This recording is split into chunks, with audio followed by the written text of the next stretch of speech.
Hello बच्चों, आज की वीडियो में हम पढ़ने वाले हैं ज्योतिबा फुले चैप्टर के एमसीक्यूज। तो चलिए वीडियो शुरू करते हैं। फर्स्ट क्वेश्चन है, इस पाठ के लेखक या लेखिका कौन है? मन्नू भंडारी, सुधा अरोड़ा, प्रेमचंद या तीनों में से कोई नहीं? इसका राइट आंसर है सुधा अरोड़ा। सेकंड क्वेश्चन है, पाठ में किस समाज सुधारक की बात की जा रही है? भीमराव अंबेडकर, ज्योतिबा फुले, वल्लभ भाई पटेल या शिवाजी राव? राइट आंसर है ज्योतिबा फुले। महात्मा ज्योतिबा फुले की पत्नी का क्या नाम था? सावित्रीबाई, मीराबाई, नीरजाबाई या लक्ष्मीबाई? इसका राइट आंसर है सावित्रीबाई। थर्ड क्वेश्चन है, महात्मा ज्योतिबा फुले कौन थे? नेता, क्रांतिकारी, समाज सुधारक या अध्यापक? इसका राइट आंसर है समाज सुधारक। नेक्स्ट क्वेश्चन है, ज्योतिबा फुले ने किसकी शिक्षा पर जोर दिया था?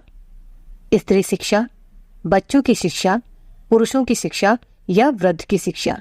इसका राइट आंसर है स्त्री शिक्षा। ज्योतिबा फुले ने किन लड़कियों को पढ़ाने के लिए पाठशाला खोली थी? ब्राह्मण, रईस, शूद्र या इनमें से कोई नहीं? इसका राइट आंसर है शूद्र लड़कियों को। समाज सुधारकों में किसका नाम नहीं लिखा गया है? गंगाधर राव, भीमराव, ज्योतिबा फुले या इन तीनों में से कोई नहीं? इसका राइट आंसर है ज्योतिबा फुले। समाज सुधारकों की सूची बनाने वाले लोग कौन थे? उच्च वर्णीय समाज के प्रतिनिधि, नेता, क्रांतिकारी या ब्राह्मण? इसका राइट आंसर है उच्च वर्णीय समाज के प्रतिनिधि। ज्योतिबा फुले ने किसकी स्थापना की थी?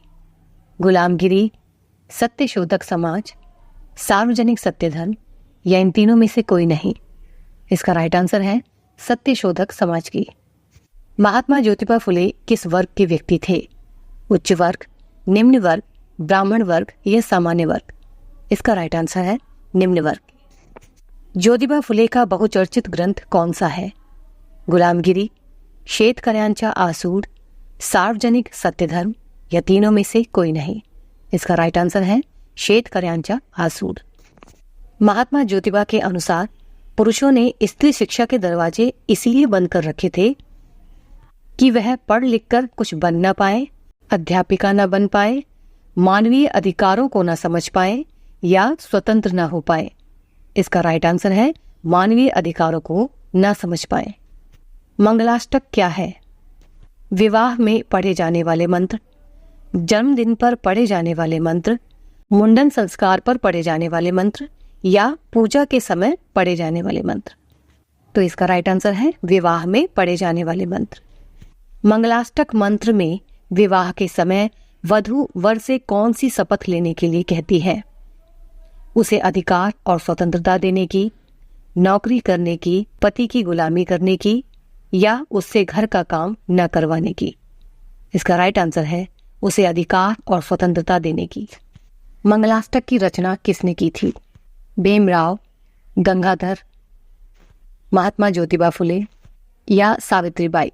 इसका राइट आंसर है महात्मा ज्योतिबा फुले। ज्योतिबा फुले की शादी सावित्रीबाई से कब हुई थी? 1840 में, 1850 में, 1888 में या 1830 में? इसका राइट आंसर है 1840 यानी 1840 में। ज्योतिबा फुले को महात्मा की उपाधि से कब सम्मानित किया गया था? 1890 में, 1840 में, 1845 में या 1888 में? तो इसका राइट आंसर है 1888 यानी 1888 में। सावित्रीबाई की बचपन से किस में रुचि थी? कला, खाना बनाने में, घूमने में या पढ़ने में? इसका राइट आंसर है पढ़ने में। महात्मा ज्योतिबा फुले ने स्त्रियों में सबसे पहले किसे शिक्षित किया था? अपनी माँ को, अपनी बहन को, अपनी दोस्त को या अपनी पत्नी को? इसका राइट आंसर है अपनी पत्नी को। सावित्रीबाई 6-7 साल की उम्र में कौन से गांव के बाजार अकेली गई थी? पुणे, शिखल, नासिक या इन तीनों में से कोई नहीं? इसका राइट आंसर है शिखल गांव। बाजार में घूमते हुए खाते देखकर सावित्री को किसने टोका था? उनके पिता ने, माँ ने, दुकानदार ने या लाट साहब ने? इसका राइट आंसर है लाट साहब ने। लाट साहब के समझाने पर सावित्रीबाई ने हाथ में लिए खाने का क्या किया? पूरा खा लिया, उन्हें दे दिया, फेंक दिया या वापस कर दिया? इसका राइट आंसर है फेंक दिया। लाट साहब ने सावित्री की समझदारी से खुश होकर उसे क्या दिया था? खिलौना, पुस्तक, कपड़े या मिठाई? इसका राइट आंसर है पुस्तक। पुस्तक देखकर सावित्री के पिता ने क्या किया? उसे जला दिया, फेंक दिया, संभाल कर रख दिया या तीनों में से कोई नहीं? इसका राइट आंसर है फेंक दिया। सावित्री के पिता ने पुस्तक को क्यों फेंक दिया था? ईसाइयों द्वारा दी गई चीज से भ्रष्ट होने के डर से, या कहीं बेटी की रुचि पढ़ाई में न हो जाए, पुस्तक उनके धर्म की नहीं थी इसलिए, या तीनों में से कोई नहीं? इसका राइट आंसर है ईसाइयों द्वारा दी गई चीज से भ्रष्ट होने के डर से। सावित्रीबाई ने उस पुस्तक को कब पढ़ा? घर में छिपकर, घर से बाहर जाकर, शादी के बाद शिक्षित होकर या पाठशाला में?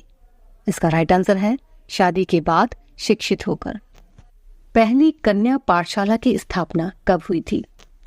14 जनवरी 1848, 14 जनवरी 1850, 14 जनवरी 1860 या 14 जनवरी 1888? इसका राइट आंसर है 14 जनवरी 1848 में। सावित्रीबाई जब पढ़ाने जाती थी तो लोग उनके साथ कैसा व्यवहार करते थे? उनकी इज्जत करते थे, तारीफ करते थे, गालियां देते और पत्थर मारते थे या उन्हें बढ़ावा देते थे? इसका राइट आंसर है गालियां देते और पत्थर मारते थे। फुले दंपत्ति यानी ज्योतिबा फुले और सावित्रीबाई दोनों पति पत्नी ने मिलकर कितने वर्षों तक अपने मिशन को पूरा किया? 40 वर्षों तक, 50 वर्षों तक, 60 वर्षों तक या 30 वर्षों तक? इसका राइट आंसर है 50 वर्षों तक। समाज सुधार के कार्य दोनों पति पत्नी ने किस प्रकार किए? साथ मिलकर और डटकर, छिपकर, रईसों के साथ मिलकर या इनमें से कोई नहीं? इसका राइट आंसर है साथ मिलकर और डटकर। ओके बच्चों, तो ये थे इस चैप्टर के एमसीक्यूज। मिलते हैं नेक्स्ट वीडियो में, तब तक के लिए ओके बाय।